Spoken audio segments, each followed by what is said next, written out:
हर हर महादेव।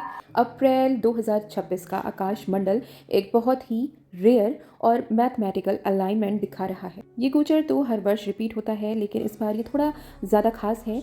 ग्रहों के राजा सूर्य अब अश्विनी नक्षत्र के प्रथम पद में प्रवेश कर रहे हैं, जहां वो अपनी परम उच्च अवस्था डीप एग्जॉल्टेशन में होते हैं। और वहीं शुक्र का अपनी ही राशि में प्रवेश करना, जो कि वृषभ राशि है, एक शक्तिशाली मालव्य योग का निर्माण कर रहा है। आज हम कोई सामान्य राशिफल नहीं, बल्कि इन ग्रहों के इंटरकनेक्टेड इम्पैक्ट और आपके जीवन के प्रैक्टिकल डेटा पर बात करेंगे। साथ ही इस वीडियो के एंड में हम जानेंगे सबसे सटीक और टेस्टेड रेमेडीज। तो अंत तक हमारे साथ बने रहिए और चैनल को सब्सक्राइब करना बिल्कुल ना भूलें। आइए शुरू करते हैं मेष राशि से मीन राशि तक का सफर। तो सबसे पहले मेष राशि या मेष लग्न, आपके पहले भाव से ही सूर्य का उच्चस्थ होना आपके वाइटैलिटी इंडेक्स यानी कि आपकी जीवन शक्ति को चरम सीमा पर ले जाता है, यदि पॉजिटिव प्रभाव है। वहीं यदि इसका नेगेटिव प्रभाव है आपकी अपनी कुंडली में, तो नेगेटिव रिजल्ट्स की भी इंटेंसिटी उतनी ही होगी। वहीं सूर्य आपके पंचमेश भी है, इसलिए इस समय आपकी बुद्धि और निर्णय लेने की क्षमता में एक मैग्नेटिक अथॉरिटी होगी। वहीं शुक्र आपके दूसरे भाव में बैठकर आपके फाइनेंशियल एसेट्स को स्टेबलाइज करते रहेंगे। तो प्रोफेशनल टिप आपके लिए रहने वाली है कि आप पर्सनल ब्रांडिंग पे निवेश अवश्य करें। साथ ही प्रैक्टिकल रेमेडी रहेगी कि सूर्य की स्पेशल वेवलेंथ लेने के लिए सुबह आपको तांबे के पात्र में जल अवश्य पीना चाहिए। साथ ही लाल रंग के ब्राइट शेड्स का उपयोग अवश्य करते रहें। वहीं बात करें वृषभ राशि की, तो वृषभ राशि या वृषभ लग्न, यह समय सेल्फ एक्चुअलाइजेशन का है। आपके लग्नेश शुक्र खुद लग्न में बैठकर मालव्य महापुरुष योग बना रहे हैं, जो आपके अट्रैक्शन फैक्टर को 100% बढ़ाता जाएगा, यदि आपके लग्नेश की दशा है या लग्नेश आपके लिए पॉजिटिव है तो। लेकिन ध्यान दें कि सूर्य आपके चतुर्थेश है और वो 12वें भाव में उच्च के हैं। इसका मतलब यह होगा कि आपको सुख सुविधाएं तो मिलेंगी, लेकिन वो विदेशी सोर्सेज या लंबी यात्राओं से जुड़ाव रखेंगी। प्रोफेशनल टिप रहेगी, लग्जरी मीडिया या पीआर से जुड़े लोग इस समय बड़ी डील क्रैक करेंगे। और वहीं जो लोग अपने प्रोफेशन को लेकर असमंजस में थे, नेगेटिविटी झेल रहे थे, उनके लिए अब लाभ का मौका शुरू हो रहा है। अच्छी डील्स मिलने के भी पूरे सहयोग बने हुए हैं। प्रैक्टिकल रेमेडी आपके लिए रहेगी कि शुक्र की ऊर्जा को संतुलित करने के लिए सफ़ेद चंदन का तिलक अवश्य लगाएं। किसी भी स्त्री को चीट बिल्कुल ना करें। वहीं बात करते हैं मिथुन राशि की। मिथुन राशि या मिथुन लग्न, आपके लिए ये प्रॉफिट और इन्वेस्टमेंट का संतुलन है।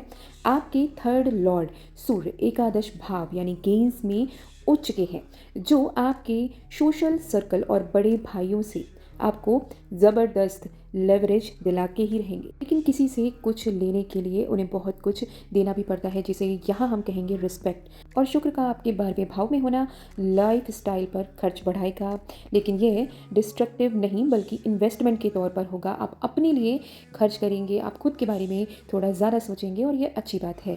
प्रोफेशनल टिप ये रहेगी कि बड़े कॉरपोरेट कनेक्शन बनाने के लिए ये सबसे बेहतरीन समय है, और ये छोटे व्यापारियों के लिए भी उन्नति का बहुत अच्छा समय है। साथ ही प्रैक्टिकल रेमेडी ये रहेगी कि पक्षियों को सप्त धान्य अवश्य खिलाएं, और यह आपके सर्कुलेटरी गेन्स को बढ़ाएगा। साथ ही अपने जीवन साथी पे खर्च करना बिल्कुल ना भूलें। कर्क राशि या कर्क लग्न वालों के लिए यह गोचर प्रोफेशनल अथॉरिटी का है। आपके द्वितीयेश वेल्थ लॉर्ड जो हैं वो सूर्य दशम भाव करियर में दिग्बली होकर बैठे हैं। इसका मतलब यह है कि आपकी वाणी और आपके काम के तरीके से आपकी धन वृद्धि होना तय है, लेकिन इसके लिए आपको बहुत स्ट्रेटेजिकली चलना होगा। 11वें भाव का शुक्र आपकी इनकम स्ट्रीम्स को मल्टीपल बना सकता है। गवर्नमेंट से भी लाभ के संकेत हैं। यदि आपने कोई टेंडर या किसी भी प्रकार की आप गवर्नमेंट स्कीम से जुड़े हैं, तो वहाँ आपके फेवर में काम बन सकता है। प्रोफेशनल टिप ये रहेगी कि वर्क प्लेस पर किसी बड़े बदलाव या लीडरशिप रोल के लिए तैयार रहें। बैक बिचिंग से बचें। और प्रैक्टिकल रेमेडी ये रहेगी कि कार्यस्थल पर निकलते समय एक टुकड़ा गुड़ अवश्य खाकर निकले वहाँ के लिए, और यह आपके मंगल और सूर्य की जो एनर्जी है उसको अलाइन करेगा। साथ ही बिना सोचे समझे ना बोले, वरना सारे काम बिगड़ सकते हैं। अब 5वीं राशि सिंह राशि या सिंह लग्न के लिए यह समय डेस्टिनी रीराइट का है। राशि स्वामी सूर्य नवम भाव में उच्च के हैं। यह आपके विजन को बहुत बड़ा कर देगा। दशम भाव का शुक्र आपके कार्यस्थल पर आपकी इमेज को बहुत चार्मिंग और डिप्लोमेटिक बना सकता है। तो आपको बहुत सावधानी से चलना होगा, क्योंकि कई बार सिंह राशि के जातक थोड़ी सक्सेस मिलने पर ही हवा में उड़ने लगते हैं, तो उन्हें थोड़ा सा अपने हॉर्सेस को होल्ड करके रखने की ज़रूरत है। प्रोफेशनल टिप, रिसर्च, पब्लिशिंग या इंटरनेशनल बिजनेस में बड़े अवसर आपका इंतज़ार कर रहे हैं। प्रैक्टिकल रेमेडी रहेगी कि आदित्य हृदय स्तोत्र का पाठ करें, यदि पाठ नहीं कर सकते हैं तो अब सुने अवश्य नियमित तौर पर, और ये आपके इंटरनल कॉन्फिडेंस को बूस्ट करता रहेगा। वहीं कन्या राशि या कन्या लग्न वालों के लिए आपके लिए यह है ट्रांसिट हिडन ट्रेजर्स और ट्रांसफॉर्मेशन लेकर आया है। 12th हाउस लॉर्ड सूर्य अष्टम में उच्च का होकर विपरीत राजयोग जैसी स्थिति बना रहा है। अचानक कोई पैतृक संपत्ति या गुप्त धन का योग बनता है। यदि ये आपकी कुंडली में विपरीत है तो वहीं संपत्ति विवाद के चांसेस बढ़ जाएंगे। नवम शुक्र आपके भाग्य को एक सेफ्टी नेट प्रदान करेगा। प्रोफेशनल टिप ये रहेगी कि डेटा एनालिसिस और रिसर्च से जो जुड़े हुए लोग हैं उनके लिए बड़ी कामयाबी का मौका है, और विज्ञान से जुड़े जो विद्यार्थी हैं, कॉम्पिटिटिव प्रिपरेशन में लगे हुए हैं, उनके लिए बहुत अच्छे अवसर और सफलता के लिए ये बहुत अच्छा समय है। प्रैक्टिकल रेमेडी रहेगी कि किसी धार्मिक स्थल पर कपूर का दान करें, और ये आपकी नकारात्मकता तो दूर करेगा ही, साथ ही आपको पशु सेवा अवश्य करनी चाहिए और नियमित तौर पर करनी चाहिए। अब 7वीं राशि तुला राशि या तुला लग्न, तो आपके लिए यह समय बैलेंसिंग एक्ट का है। आपके 11th लॉर्ड सूर्य 7th हाउस में उच्च के हैं। सोसाइटी में आपका मान सम्मान बढ़ेगा, लेकिन पार्टनरशिप में ईगो क्लैश की संभावना है। अब ये आपकी पर्सनल लाइफ हो या फिर प्रोफेशनल। अष्टम शुक्र आपके रिसर्च और इंट्यूशन को बढ़ाएगा। प्रोफेशनल टिप आपके लिए रहेगी कि किसी भी एग्रीमेंट पर साइन करने से पहले अपनी ईगो को बीच में ना आने दें। आप पार्टनरशिप में बहुत सोच समझ कर बोलें और सामने वाले की बात को भी बहुत ध्यान से सुनें। प्रैक्टिकल रेमेडी, गाय को आटे की लोई में चीनी भरकर नियमित तौर पर खिलाते रहें, और इससे आपके सूर्य और शुक्र में हार्मनी बनी रहेगी। अब बात करते हैं वृश्चिक राशि या वृश्चिक लग्न के लिए, तो ये समय आपके लिए अनडिस्प्यूटेड विक्ट्री का है। दशमेश सूर्य 6ठे भाव में उच्च के हैं। यह कंपटीशन को पूरी तरह खत्म करने का योग है, यानी कि ये पॉजिटिव है, नेगेटिव नहीं।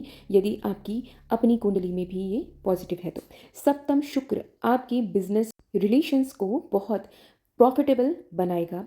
प्रोफेशनल टिप आपके लिए रहेगी, अगर कोई कानूनी मामला चल रहा है तो अब उसका फैसला आपके हक में आने के प्रबल संकेत हैं।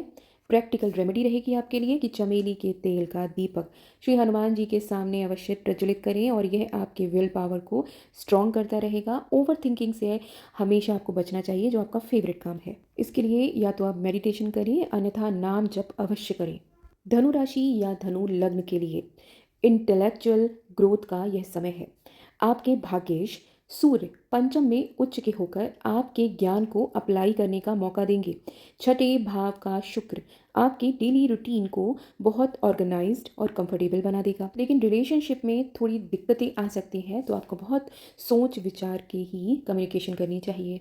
प्रोफेशनल टिप ये रहेगी कि नई स्किल सीखने का या किसी क्रिएटिव प्रोजेक्ट को लॉन्च करने के लिए ये बेस्ट टाइम है। प्रैक्टिकल रेमेडी रहेगी कि माथे पर केसर का तिलक अवश्य लगाएं, चने पशुओं को खिलाते रहें, और जब घर से आप निकले तो बड़ों का आशीर्वाद लेना बिल्कुल ना भूलें। और अब 10वीं राशि मकर राशि या मकर लग्न, यह गोचर इमोशनल और मटेरियल सिक्योरिटी पर केंद्रित है। अष्टमेश सूर्य चतुर्थ यानी कि जो होम और प्रॉपर्टी का घर है वहाँ उच्च के होकर किसी पुरानी प्रॉपर्टी से लाभ या घर में रेनोवेशन का योग बना रहे हैं। पंचम शुक्र लव लाइफ और क्रिएटिविटी में बहुत ताजगी लाएगा। जीवन में किसी खास के आने के शुभ संकेत भी मिल रहे हैं, और आपके लिए प्रोफेशनल टिप रहेगी रियल एस्टेट या इंटीरियर डिजाइनिंग से जुड़ा निवेश बहुत फायदेमंद रहने वाला है।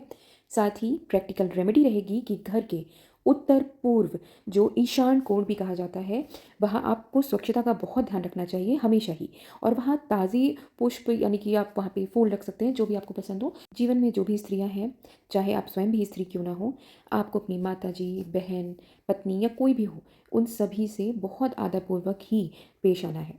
अब कुंभ राशि या कुंभ लग्न वालों के लिए आपके लिए यह समय मैसिव कम्युनिकेशन का है, अर्थात सप्तमेश सूर्य तृतीय भाव में उच्च के हो गए हैं और आप जो भी बोलेंगे या लिखेंगे उसका इम्पैक्ट बहुत बड़ा रहेगा और लंबे समय तक रहेगा। तो बहुत ध्यान से चलना होगा इस समय। चतुर्थ शुक्र घर के माहौल को बेहद सुखद बनाएगा और उसमें आपका योगदान भी होगा, लग्जरी पे खर्च भी होगा और उसका आनंद भी आएगा। प्रोफेशनल टिप ये रहने वाली है कि सोशल मीडिया, लेखन या मार्केटिंग से जो लोग जुड़े हुए हैं, इस समय आपके वायरल होने का समय है। प्रैक्टिकल रेमेडी आपके लिए रहेगी कि शनिवार को किसी गरीब या ज़रूरतमंद व्यक्ति को आपको जूते, पहने हुए नहीं बल्कि आप उन्हें अपने सामर्थ्य अनुसार यदि नए जूते या काले रंग के वस्त्र दान करते हैं, कुछ भी हो सकता है, रुमाल वगैरह, जो आपका सामर्थ्य है वो अवश्य दें। और केवल एक शनिवार नहीं, कम से कम 5 शनिवार तक ये अवश्य करिए।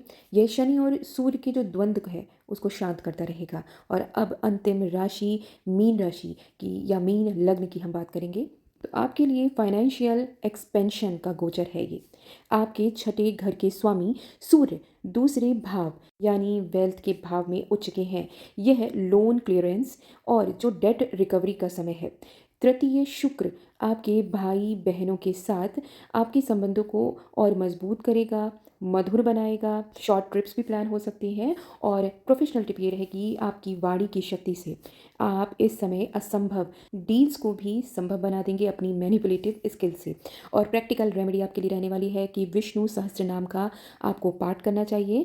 नहीं कर सकते तो आप सुने अवश्य नियमित तौर पर, और यह आपकी फाइनेंशियल जो फ्रीक्वेंसी है उसको अलाइन करता रहेगा। सभी राशियों के लिए हमने रेमेडीज़ बताई है, लेकिन अब एक कॉमन रेमेडी आप सभी को करनी चाहिए कि आप आपके जीवन की किसी भी स्त्री का अपमान ना करें, चीटिंग नहीं करें, चाहे आप स्वयं स्त्री ही क्यों ना हो। साथ ही एक बहुत बड़ा काम आपको नहीं करना है कि आप यदि किसी की हेल्प नहीं कर सकते, चाहे आप सामर्थ्यवान हैं या नहीं, आपका मन नहीं है, तो आप कम से कम किसी के साथ ना तो दुर्व्यवहार करें, क्योंकि वाणी से भी जो घाव होते हैं कई बार वो तलवार से नहीं होते। किसी पशु, किसी बेजुबान, किसी भी नीडी व्यक्ति को परेशान ना करें। कि सूर्य बलि करने के लिए यदि आप नॉनवेज खाते हैं तो हो सके तो उसे क्विट करें, वरना आपकी चॉइस है। तो आई होप आपको ये वीडियो पसंद आया हो। आप चाहें तो हमारे चैनल को सब्सक्राइब कर सकते हैं। वीडियो को लाइक शेयर करना बिल्कुल ना भूलें। हर हर महादेव।